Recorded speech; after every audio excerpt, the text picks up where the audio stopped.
एक शांत दोपहर थी। गली के कोने में एक बिल्ली अपने छोटे छोटे बच्चों को दूध पिला रही थी।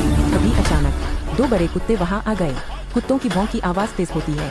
कुत्ते बिल्ली के बच्चों पर झपटने लगे, लेकिन माँ बिल्ली डरने वाली नहीं थी। उसने अपनी पूरी ताकत से छलांग लगाई। एक कुत्ते के मुंह पर पंजा मारा, दूसरे को जोर से फुफकार कर पीछे धकेल दिया।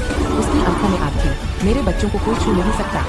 कुत्ते पीछे हट गए और आखिरकार भाग गए। बिल्ली ने अपने कांपते बच्चों को गोद में लिया, प्यार से चाटा, धीमी संगीत के साथ। कहते हैं, माँ छोटी हो या बड़ी, जब बात अपने बच्चों की हो तो वो शेरनी बन जाती है।